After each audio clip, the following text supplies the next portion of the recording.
यो दृश्य अहिले चर्चामा रहेको काठमाडौँ रसुवागढी जोड्ने पसाङ लहामु सहायक राजमार्ग अन्तर्गतको स्याफ्रू बेसीको हो। यस बाटोको स्तरोन्नति भएमा स्याफ्रू बेसी बजार सङ्कटमा पर्ने निश्चित छ। तर पनि देशको अहिले सङ्कटलाई राम्रैसँग बुझ्ने मौका पाएका यहाँका स्थानीय बाटो विस्तारको आवाज उठाइरहेका छन्। भत्केछ, उहाँहरूलाई नै चाँडै जानकारी दिनु पर्यो।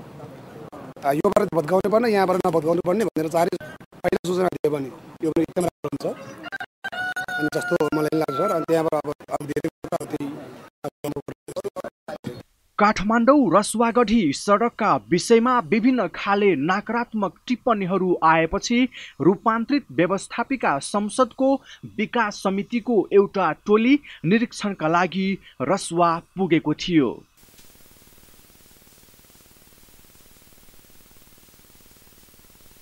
टोलीले सडकको अवस्थाका बारेमा जानकारी लिनुका साथै स्थानीयहरूसँग अन्तर्क्रिया समेत गर्यो।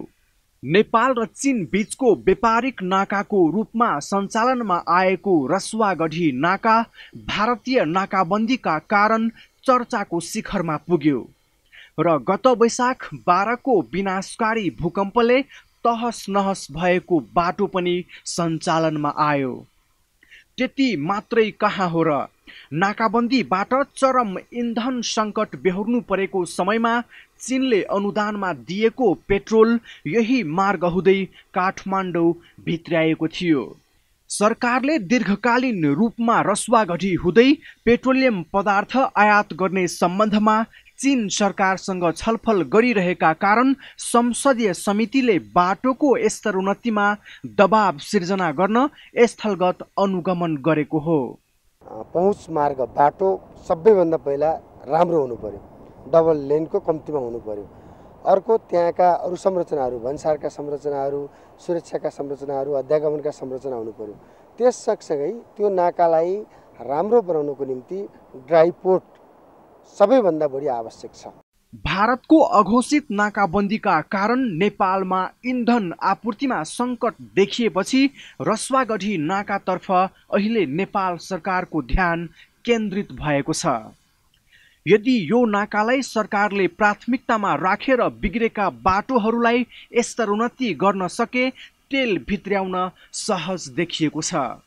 चीन सरकारले अनुदानमा दिएको पेट्रोल आयातका समयमा पसाङ लहामु मार्गको चर्चा चुलियो।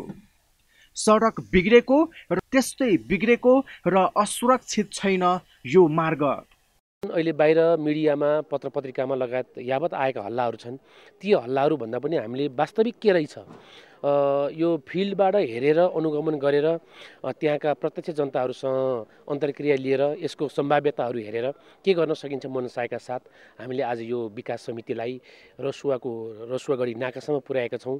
यद्यपि हामीसँग केही अप्ठ्याराहरू, चुनौतीहरू छन्। जाने बाटो रामची मुलखर्क सडक खण्डमा देखिएको समस्याहरू यो दीर्घकालीन समस्या होइन। समितिले पसाङ लहामु राजमार्गको काठमाडौँ स्याफ्रू बेसी सडकको निरीक्षणपछि केरुङबाट तेल आयात गर्न कुनै ठुलो समस्या नरहेको निष्कर्ष निकालेको छ।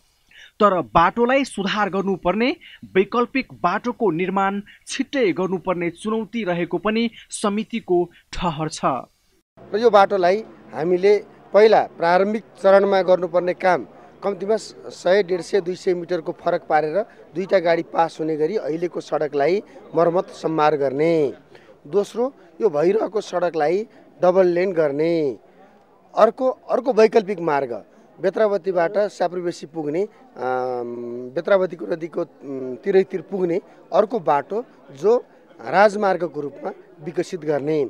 केरुङ प्रवेश गर्न रसुवा जिल्लाकै सवारी चालक हुनुपर्ने, एक दिनको पास मात्र उपलब्ध हुने जस्ता केही समस्याहरू रहेकोले यसतर्फ पनि केही पहल कदमी हुनुपर्ने समितिको निष्कर्ष छ। चालकको पनि समस्या, एउटा पासकै समस्या, छिटो जानेर आउने, अर्को उनीहरूको रुटिन अनुसार हिँड्नुपर्ने अवस्था, अर्को बाटोको अवस्था, यी सबै कुराहरूलाई चाहिँ व्यवस्थित गर्ने हो भने यो काम चाहिँ छिटो र छरितो गर्न सकिन्छ। पुस 1 गतेबाट हामी यो अवस्थालाई एकदमै क्लियर ग्रिन च्यानल युज गरेर चाहिँ जान सक्ने बनाउँछौँ। म विश्वासका साथ भन्न सक्छु 3 वर्षभित्र यो देशको पर्फेक्ट सबैभन्दा महत्त्वपूर्ण नाकाको रूपमा यो विकास हुन सक्छ। राम्चे गाविसको 2 स्थानमा ठूलो पहिरो भएका कारण बर्खाको समयमा पटक पटक अवरुद्ध हुने गरेको छ। तथापि गत वर्षदेखि रसुवा प्रशासनको संयोजनमा बाटोमा पहिरो पन्छाउन 2वटै पहिरो नजिक स्काइभेटर राखेर काम थालिएको छ, जसको कारण पहिरोका कारण सडक अवरुद्ध भए पनि छोटो समयमै खुल्ने गरेको छ।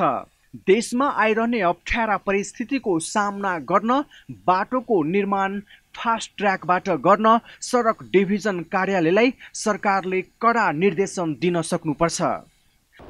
यो नाका नेपालको अन्तिम नाका हो भने यो नाकाबाट अगाडि केरुङ नाका छ र यो भारतको लामो समयदेखिको अघोषित नाकाबन्दीको कारण नेपालमा इन्धन आपूर्तिमा असहज देखेपछि सङ्कट देखा परेपछि यही रसुवागढीको केरुङ नाकालाई लिएर नेपालले एक किसिमको चीनसँग सम्झौता गरिसकेको छ र यही सम्बन्धी निरीक्षण गर्न यो सडकलाई स्तर उन्नति र सुधार गर्न संसद विकास समितिको एक टोली यहाँ आइपुगेका छन् र यो विषयमा उनीहरूले के निष्कर्ष निकालिसकेको छ भने यो बाटोलाई हामीले सुधार गर्न सकियो भने हामी इन्धन आपूर्ति लगायत जस्ता थुप्रै कुराहरू चीनबाट आयात गर्न सक्छौँ। माउन्टेन टेलिभिजनका लागि क्यामेरामा दिनेश रजकका साथ विनय कुमार।